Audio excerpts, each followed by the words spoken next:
La gestión de usuarios se puede realizar desde la línea de comandos con los comandos create_user, con grant y con revoke para crear los usuarios y para administrar sus privilegios. Pero es más práctico hacerlo directamente utilizando los asistentes que nos ofrece el PHP-MyAdmin. En el apartado de cuenta de usuarios tenemos una opción que dice agregar cuenta de usuario. Y entonces aquí le podemos decir cuál es el nombre del usuario que queremos ponerle. Le voy a crear el usuario prueba. Vamos a decirle desde dónde puede acceder este usuario. Puede acceder desde cualquier servidor y sería el tanto por ciento. O solamente puede hacerlo desde este servidor actual, que sería localhost. O lo puede hacer desde alguna dirección IP que nosotros pongamos aquí o algún nombre de dominio. En este caso voy a decirle que desde cualquier servidor. A continuación le podríamos poner una contraseña. Podemos darle, si queremos, al botón de generar contraseña, lo cual genera una contraseña con letras en mayúsculas y minúsculas y números, pero en este caso voy a poner una contraseña más sencilla, 1, 2, 3, 4, 5, 6. Confirmo la contraseña, 1, 2, 3, 4, 5, 6. Y esto equivale al create_user con el nombre del usuario, el ámbito del host y su contraseña. La asignación de privilegios está aquí debajo. Podemos decirle que le damos privilegios globales, es decir, de acceso a todas las bases de datos del sistema SQL que tenemos instalado. Si le damos aquí a la opción de seleccionar todo, pues entonces tendría acceso a los comandos de manipulación de datos, a los comandos de creación de la estructura y a los comandos de manipulación de los usuarios.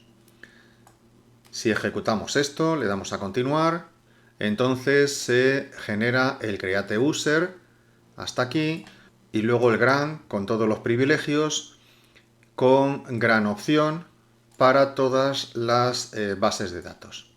En el listado de cuentas de usuarios, pues de nuevo tenemos el usuario prueba con acceso a todos los datos. Para manipular este usuario le podríamos dar a donde pone editar privilegios y entonces podríamos decirle, por ejemplo, que no queremos darle acceso a la administración de otros usuarios. Le damos a continuar y entonces lo que se ha ejecutado es un revoque que elimina la gran opción, que es la que da permiso para la manipulación de otros usuarios. Podríamos decirle que no queremos que este usuario tenga acceso a todo tipo de bases de datos. Entonces para ello desmarcaríamos la opción global y accederíamos al apartado de base de datos y entonces le asignaríamos privilegios solo para una determinada base de datos. Por ejemplo, para la base de datos de empresa. Le damos a continuar y entonces dentro de la base de datos de empresa le diríamos qué tipo de operaciones puede realizar. Si le decimos que puede realizar todas las operaciones, pues podrá hacer operaciones de manipulación de datos, operaciones de control de la estructura e incluso operaciones de administración sobre esa base de datos. Si es un usuario general, pues podríamos darle todo tipo de permisos. Si es un usuario simplemente para consultas, pues podríamos decirle que no queremos tener ni estructura ni administración y solamente queremos darle permisos de lectura sobre esa base de datos. También podría ser que no quisiéramos darle permiso general sobre toda la base de datos, sino sobre alguna tabla concreta. Entonces no le asignaríamos permisos generales sobre la base de datos, sino que accederíamos a la tabla, le diríamos que dentro de la base de datos de empresa queremos darle permiso para la tabla de departamento y dentro de la tabla de departamento pues tenemos las operaciones de selección, de inserción y borrado que están aquí. Podríamos decirle, por tanto, por ejemplo, que le queremos dar permisos de selección y que le queremos dar permisos de actualización, pero no le quiero dar permisos ni de inserción ni de borrado dentro de esa tabla. Cuando hayamos hecho los cambios que corresponden a los permisos, le daríamos a continuar y entonces se haría una nueva asignación de esos privilegios a ese usuario. Vamos a crear otro usuario.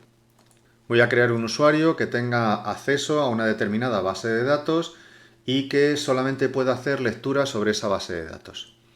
Para ello le doy a agregar cuenta de usuario, le pongo el nombre, le digo que solamente va a acceder desde el localhost, es decir, desde el servidor actual, que la contraseña va a ser también 123456. No quiero que tenga acceso a cualquier base de datos y entonces le damos a continuar y le decimos que va a tener acceso a una determinada base de datos, que va a ser, por ejemplo, la base de datos de formación, y dentro de esa base de datos pues va a tener solamente permisos de selección, solo permisos de lectura.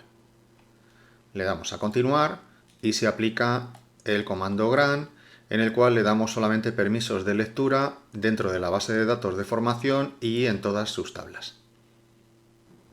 En el siguiente vídeo veremos cómo creamos diferentes tipos de usuarios con distintos tipos de acceso y con diferentes tipos de privilegios sobre las bases de datos.